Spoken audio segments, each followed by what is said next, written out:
Do you reckon it was because of the gin? No, it wasn't. Well, here we are. The day we start blaming gin is the day that's basically the end of the world. We've been sitting here drinking gin in the studio, which has been a very pleasant evening experience, talking at length about distractions and interruptions to the creative process and how unwelcome they are sometimes and, well, usually, or just about them generally. And right while we were talking about distractions and interruptions, we had a little interruption come and knock at the door. Our daughter came in, which was an interruption to our recording. However, it was fine. It was a fine interruption. Yeah, it was a nice little interruption. She's coming to say goodnight. And then she brought with her the shocking realisation that our recording was not recording. Some idiot hadn't double-checked to make sure we were actually recording. Now, let me paint you a picture. No, let's not. I'm sitting in this awesome studio. It's in our home. Lyndon has... Morning phase recording studio. Lyndon has really made this place amazing. It looks great. It feels good. The lighting's excellent. It's got a bell. Yeah. It's got lots of guitars and it's got noise treatment throughout. It's a really cool place to come. It's got an iPad that didn't work properly. Unless it was human error, which I'm not convinced. But it was definitely human error that I didn't double check that it was recording. I do have a memory of seeing it recording though, but that might have been a memory from earlier in the day. Baffling, to say the least. Anyway, we lost some recording. It's our finest work, never to be replicated. So it wasn't, but you've now missed out on great tales about dentistry and how many teeth are in our head. Oh, true. How long you're supposed to brush your teeth for. You'll never know. 2 minutes. How the average person, according to some weird website, Germantown, I don't know, something or other, reckons the average time is 45 seconds. But they could be scaremongering, who knows. And I don't trust your sources. I'm so disappointed because we had good stories about your perfect teeth brushing regime and my not so perfect one, and you know what, who cares? It really probably wasn't even on topic, so it's okay. You've not missed out on a single thing. Well, no one's missed out on anything except we feel like there's stories we can never tell again. Maybe. I mean, you can't miss out on something you never heard. You never knew. Well, no, I mean, I think that is the whole point of missing out on something is you don't FOMO? get it. Yeah. Fear of missing out. We do have a podcast that is all about real life colliding with artistic aspirations, essentially. So, case in point, there's a demonstration. Yeah, well, I'm not happy about it, and I'm going to ring them a bell. All right, cue the music.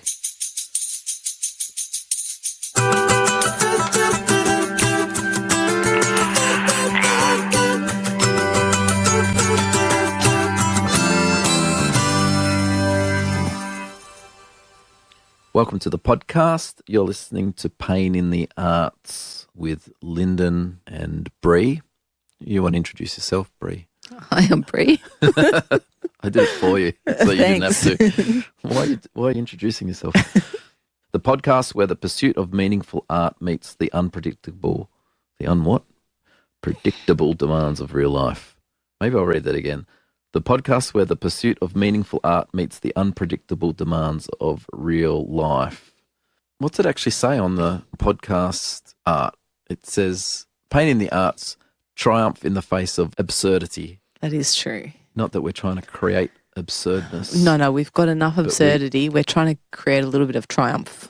Yep, cool. All right, so what are we talking about? We're talking today about interruptions, disruptions, and how to keep on creating through them. And I can't believe we were doing a podcast on that. We got interrupted and then realised that I hadn't the art we were trying to create wasn't happening. It's just, I mean, it's ridiculous. Well, it's absurd, and that's exactly what we're doing, trying to triumph in the face of this kind of absurdity. I'm going to sack myself. I mean, I did say I'm with the finest sound guy in all of Well, I know that's not the true, world. but I also know that it is essentially a rookie mistake. It's one of those things like you never. It's something I feel like I wouldn't do with a client. No, I'm sure you wouldn't. Of course you It wouldn't. can easily happen, Well, but it's just one of those things. I mean, the way that we are sitting in the studio, we're facing each other, which is nice. It's actually lovely. We're sitting as a married couple having a conversation. Wouldn't call it a date night, but we're together chatting.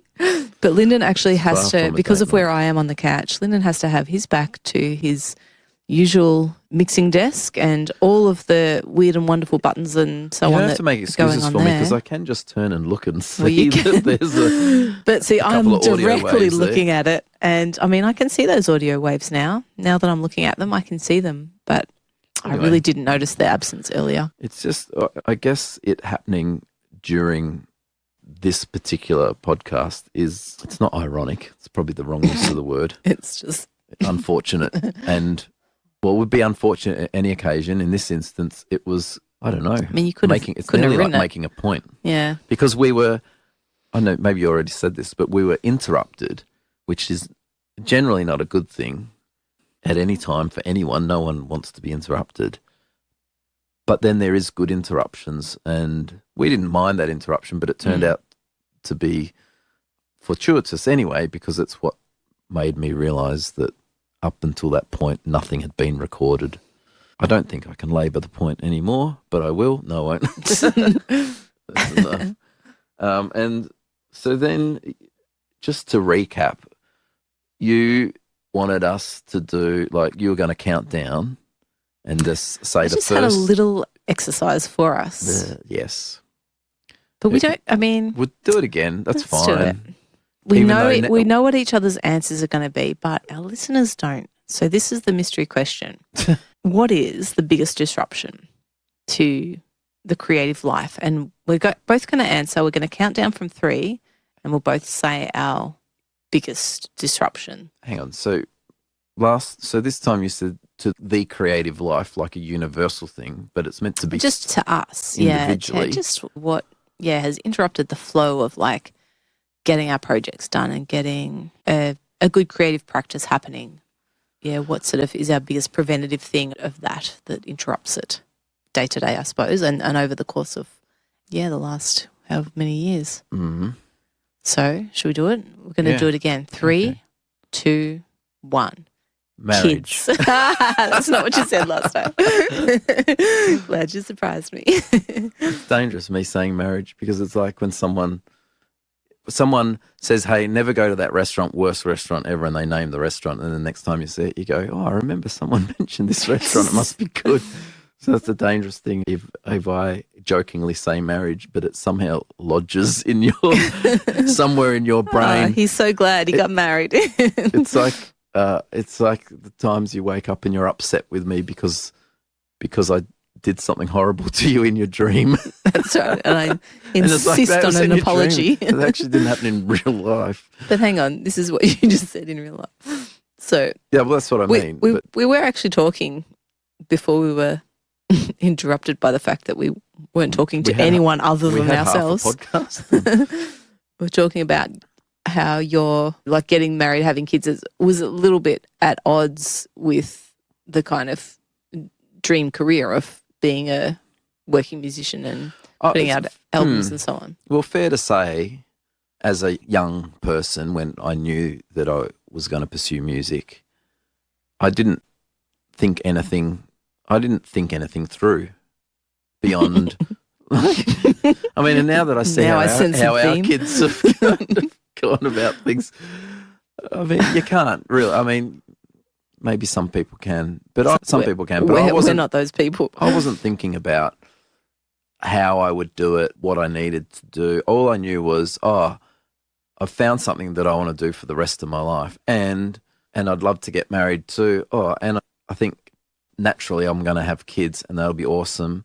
And at some point in high school, and this is like going through school when teachers and career advisors and that are trying to get you to have a backup plan, and they're not encouraging me at all to pursue music. That's a whole other story. But me knowing deep down that's what I wanted to do, and if I didn't do it, I wouldn't be fulfilled.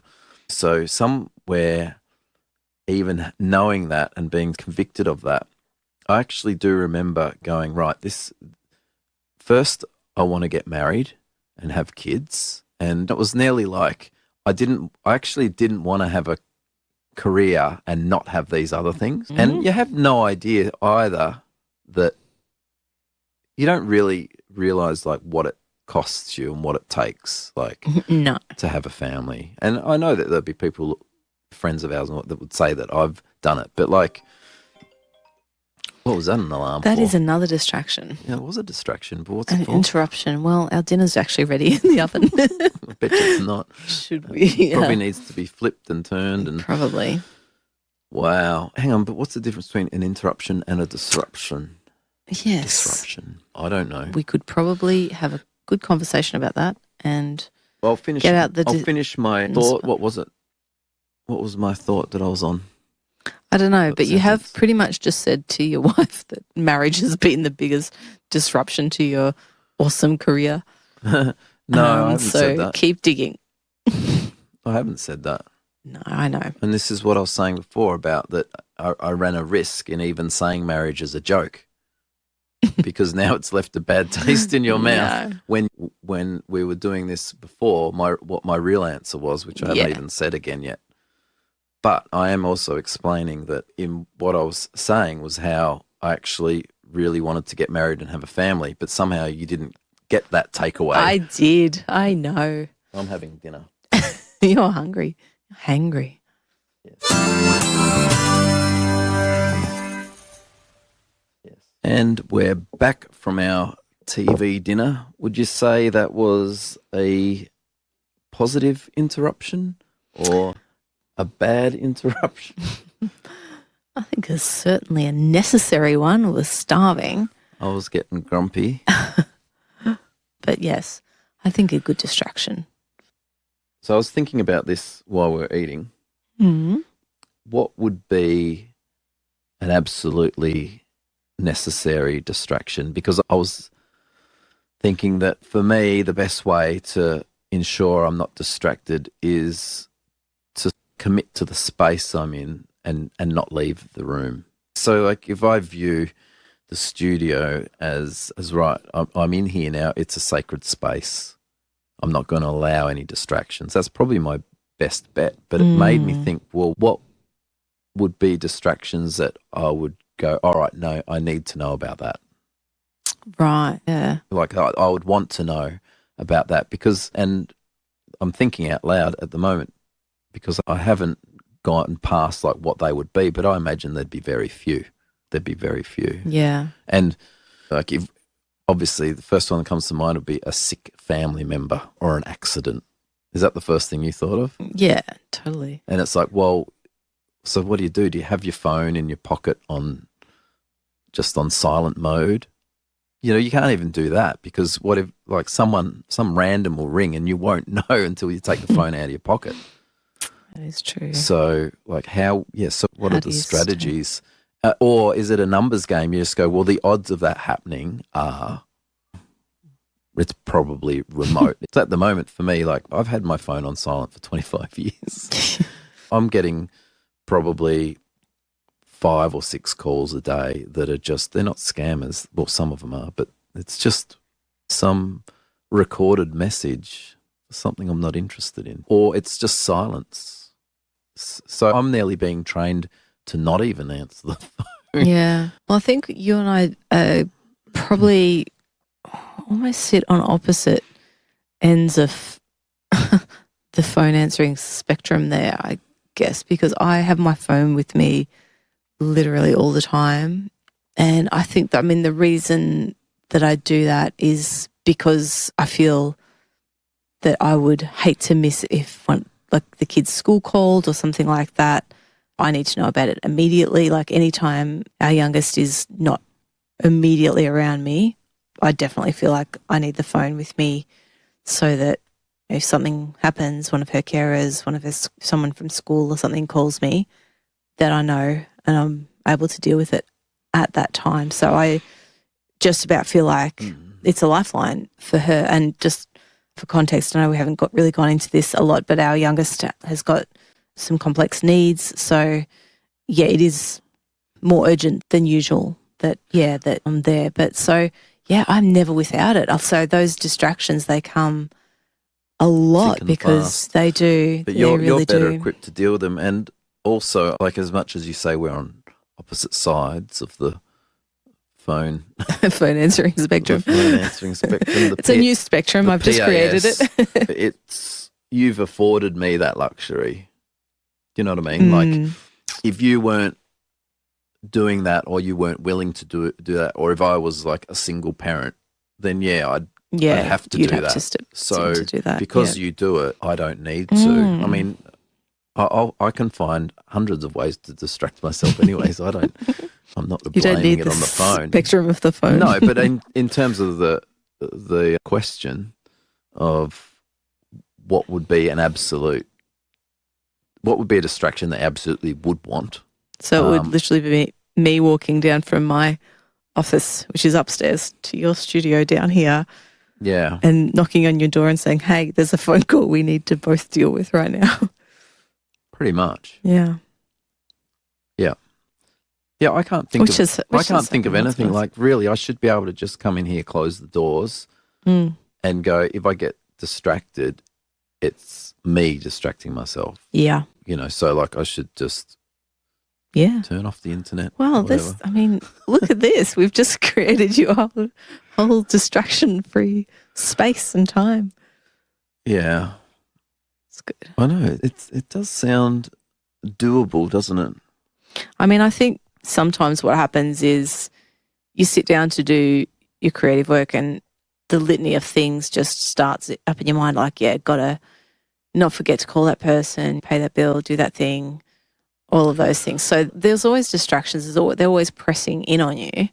Yeah, figuring out, maybe it's a filtering thing. We just need to figure out which things we're going to allow through our filters. And for me, it's a lot of things, as I've just said, but But it's certain things at certain times too. Like there'll be days that I will not actually even open my emails because I know that there's going to be questions there from therapists or different things that I do need to attend to, but I'm just not prepared to do it on that day because I don't want to have my brain space taken up by other things. So, yeah, I definitely filter out some of those distractions. Yeah. There have been times where I then come into the studio and a distraction will present itself within, say, the software that I'm using. Yeah. There'll be some sort of technical issue or like it's not uncommon for just a piece of hardware to not be talking to the software and things like that. Oh my gosh. See, that would just do my head in. Yeah, and what it does is it ruins the flow that you've either were in the middle of, or it just stops it before it's even started. Like I would have been ready to really get stuck into something like that filtering that you're talking about. Like I'm quite happy to filter stuff through my hands, through the music.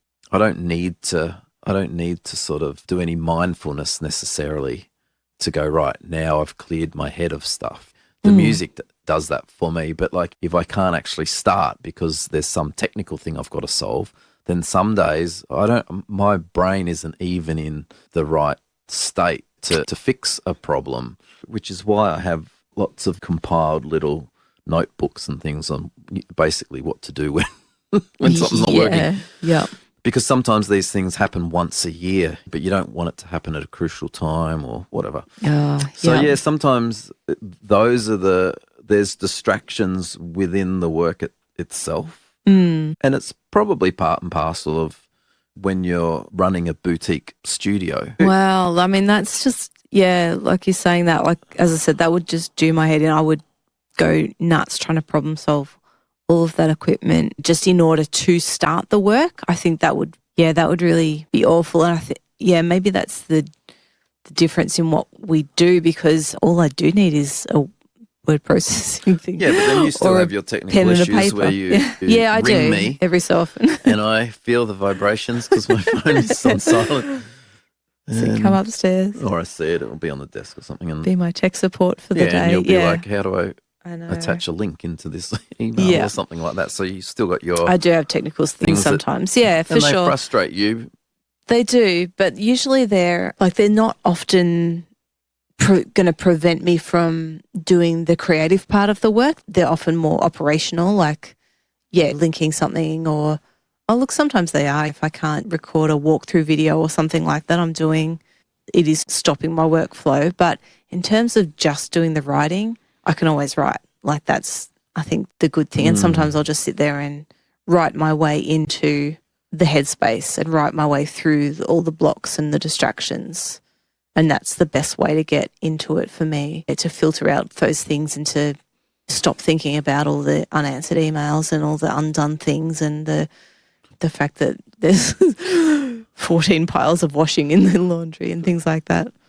But don't you find too, in regards to emails, it might be more important to you than it is to the person that's receiving the email, or maybe it's doing them a favour. It's not really necessarily doing you a favour, or it's it's not all emails are equal. They're not all equal. For sure. Sometimes that person can wait a week. Whereas we would probably never do that to someone else. It's like, well, it's probably okay. Oh no, I do it to someone else. I think. Oh, do you? Yeah, I'm that person. I only answer the emails when it suits me. And that's good. Yeah, I think that's definitely. I don't know. I think I have. Oh, you want to grow as a person? I in the past would have been putting myself out all over the place to answer those emails or get back to people when it suits them. And is the email saying, do you want to grow as a person? No, no. But, when you want to... 5'3", you probably want to grow want to do better for yourself as a person. And that is definitely an area that I've made a change in over recent years of going, you know what, these people can wait on me. Because often it is, a lot of my emails are to do with our daughter. So it's like organisations saying, get this service agreement back to us, or can you fill in this paperwork for this, or get your doctor to fill in this and sign this. Right. And then there's these invoices to be paid and there's these things to reconcile and this, that and the other. So I used to just, run in circles getting all that stuff done until I made the choice of, hey, it's actually all serving my daughter. It's all for her. So therefore, if I'm turning myself into knots about it, then that's actually not helping her. That's the opposite. So all of these people, organisations and so on, they can wait on me when it's convenient for me and it works for our family. That's when it gets done. And So there's a big crossover between interruptions and time management, really. Yeah, totally. Well, I'm terrible at time management. I'm good on paper. I've seen your spreadsheets. In fact, I've laminated them. Are they still here being followed? And getting back to the earlier thing when you were saying 3, 2, 1, say what the biggest interruption to your creative life in your life has been. And my original answer in our never to be heard again the podcasting. Initial answer, which was the true answer, because it was like first thing that comes to mind, was migraine for me, because I've lived with migraine for 40 years now, which is fun, but I don't particularly want to talk about it, even though I did probably talk about it for 5 minutes in the unrecorded podcast.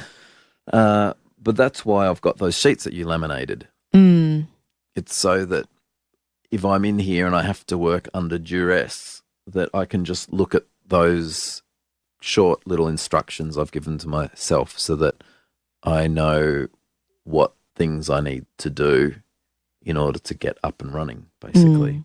Yeah. Which sounds really stupid, but what happens when I have a migraine and before I get a migraine and I don't realize I'm getting one also, is my mind gets really muddled and I can't think through things.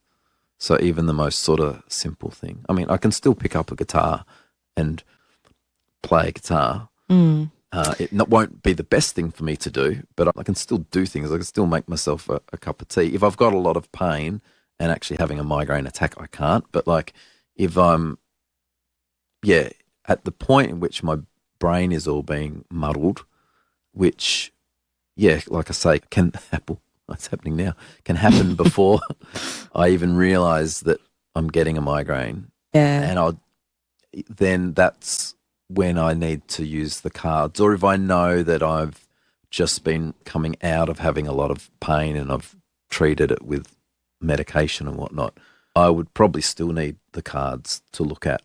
Otherwise, I might be chasing my tail with something technical going, why isn't this working? And it will be, well, because you haven't turned it on. It can literally be something as basic as that. I mean, it's so hard that's why to... those things are there laminated. It's just me trying to be super organised so that I can continue to work. Yeah, despite the massive distraction of having literally your brain, I don't know, do strange things to itself. And I don't think it can be underestimated the impact that living with a condition like chronic migraine has on anybody's working life, but certainly your creative working life, it's definitely a very big part of your life. Sad to say, but it's something you've got to manage every single day, and it's a very debilitating condition, and it's never static either. It's different every day. You're coming into a migraine, or you've got a big migraine attack. You're coming out of a migraine attack. You're trying to recover. You've got a hangover from a migraine. Yeah, it really is. So that's enough distraction for any person. No wonder you've had your phone on silent for 25 years. Like, seriously, well, actually, you don't need phone calls. Yeah. The days where I don't have that, I really want to capitalise on them. And so I really want to protect my time. Yeah. And so, but I still have to be really vigilant to do that. And I have to be very deliberate about it. Otherwise, I will unintentionally sabotage that time by getting distracted by something shiny as well, you know. So, but I don't feel like I've got the luxury of being like allowing myself even like the rest day. You know how it's okay sometimes to just have a rest and whatever. I don't feel like I can do that, because the day that I feel well enough to do that is a day that I should be making the most of, if that makes sense. Yeah, it's quite a horrible cycle in that way. So that's me saying I don't want to talk about migraine and just talk about it for another 5 minutes.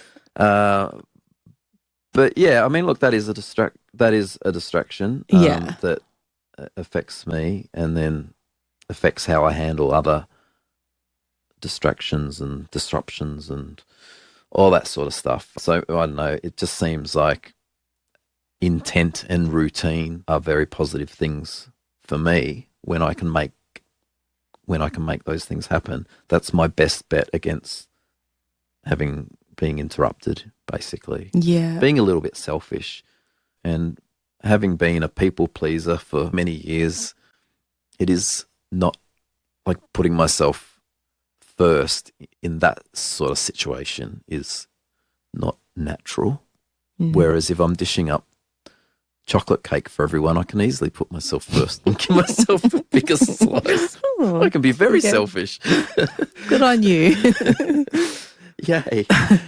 I think protecting your time, like you're saying there, protecting your time, being selfish, like selfishly guarding that time and that space. It's key, I think. It's really key, and I'm isn't it? Probably only learning that now. Yeah, I think I need to That's all right. I'm relook at that mid to lesson. late 30s. It's not too late to learn it.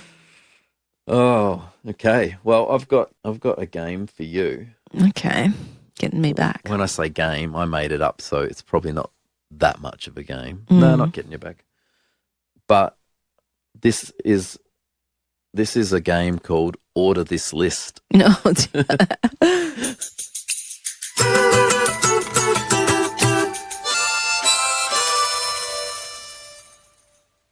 Okay.